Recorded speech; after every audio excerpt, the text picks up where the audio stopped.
The coast was clear, finally. My husband, bless his heart, had decided to take the kids to the park.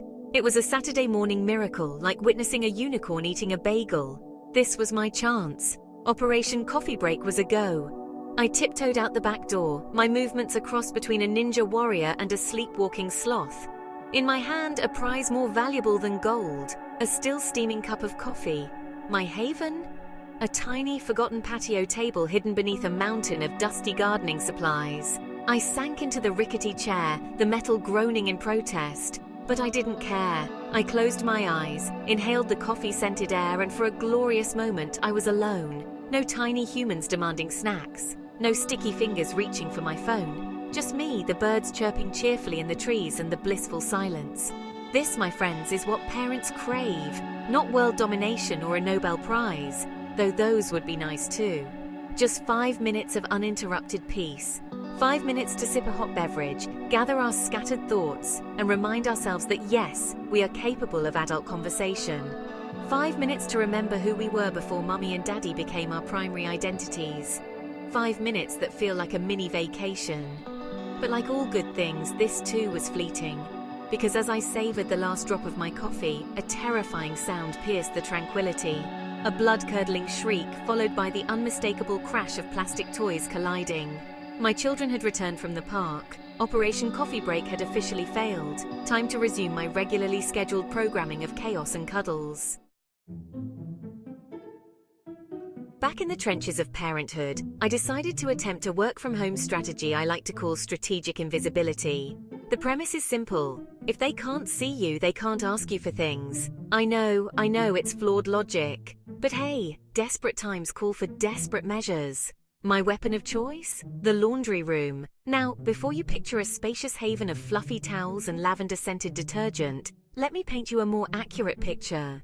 Imagine a closet-sized room, crammed with mismatched socks, precariously stacked laundry baskets, and enough dust bunnies to film a Pixar movie. Not exactly a spa retreat, but it had one crucial advantage: a lock.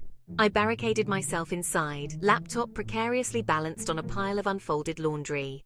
The muffled sounds of children's television provided a somewhat comforting background hum. For a glorious hour, I managed to answer emails, schedule meetings, and even write a few coherent sentences. I felt a surge of triumph, like I was conquering the impossible dream of working parenthood. But alas, my victory was short-lived. Just as I was about to hit send on an important email, the door handle rattled violently. A tiny voice, amplified by the echo chamber of the hallway, shrieked, "Moo me! I need to go potty!" Deep breath. Strategic invisibility had failed. Time for Plan C. Embrace the chaos. There's a saying that silence is golden. But when you're a parent, silence is often the prelude to disaster. It's the calm before the storm, the moment you realize your children have discovered the permanent markers, the flour canister, or worse, all of the above. So when an unexpected hush fell over the house that afternoon, my parental antennae went on high alert. I crept down the hallway, my heart pounding in my chest. The living room, usually a war zone of scattered toys and discarded sippy cups, was eerily pristine. Too pristine. I cautiously peeked into my son's room, bracing myself for the worst. Surely they hadn't managed to clean up their entire play area without adult supervision. To my astonishment, the room was spotless. Toys were neatly arranged on shelves, books stood at attention in their bookcase, and the Lego creations, usually scattered like landmines across the floor, were nowhere to be seen. Had my children been replaced by highly organized alien imposters? Or had they finally grasped the concept of tidying up? Just as I was about to celebrate this parenting miracle, a tiny giggle erupted from under the bed. I peered over the edge to find my two little cherubs, faces smeared with chocolate, surrounded by a mountain of candy wrappers. They'd discovered their secret stash, hidden deep within the recesses of their toy bin. So much for a clean house, and so much for the healthy snacks-only rule I'd so optimistically implemented. I froze, my face turning the same shade as the glitter glue my children were now liberally applying to their faces. My podcast guest, bless her heart, burst into laughter. "It happens to the best of us," she chuckled. And she was right, of course. Because when you're a parent, there's no such thing as privacy, especially not when you're working from home. Mummy, what's a vagina? Working from home with kids is like trying to conduct a business meeting inside a bouncy castle. There's a lot of noise, a lot of distractions, and a very real possibility of someone getting accidentally kicked in the face. Just when you think you've found a quiet corner to focus, a tiny human appears, demanding snacks, cuddles, or an impromptu performance of Baby Shark. Take, for instance, the time I tried to record a podcast interview while my children were supposed to be occupied with a craft project. I'd set them up at the kitchen table, armed with glitter glue, construction paper, and strict instructions not to interrupt. The interview was going swimmingly, my guest and I deep in conversation about the joys and challenges of parenthood, no less. As the afternoon wore on, I realized that my dreams of a productive workday were about as realistic as a unicorn riding a roller coaster. My to-do list was longer than a toddler's attention span, and my patience was wearing thinner than a slice of prosciutto. It was time to embrace the chaos and resort to desperate measures. Forget strategic invisibility, I was going full-on camouflage mode.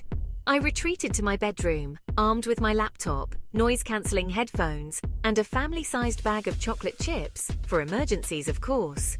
I shut the door, cranked up the white noise machine to drown out the sounds of impending meltdowns, and prepared to power through the remaining tasks. My strategy? Work in short bursts, fueled by caffeine and the sheer will to survive. Answer emails during snack time, schedule phone calls during nap time, or what I like to call the magical hour of semi-silence. And when all else fails, resort to the oldest trick in the book, bribery. Yes, I may have promised my children an extra hour of screen time in exchange for 15 minutes of uninterrupted work time. Hey, we all have our coping mechanisms, right? As the day drew to a close and the sounds of my husband returning home with our exhausted offspring filled the air, I couldn't help but feel a sense of weary accomplishment. It hadn't been pretty, but I'd survived another day of working from home with kids. The house was a disaster. My nerves were shot, and I was fairly certain I had glitter glue permanently embedded in my hair. But I'd managed to get some work done, keep my children alive, and maintain a semblance of sanity. And in that moment, I had a newfound appreciation for all the stay-at-home parents out there. The ones who juggle the demands of work and family life with a smile on their face and a seemingly bottomless well of patience. You are the real heroes, the true MVPs of the parenting game. You deserve all the coffee, all the chocolate, and all the uninterrupted bathroom breaks in the world. So to all my fellow parents out there, working from home or otherwise, I salute you.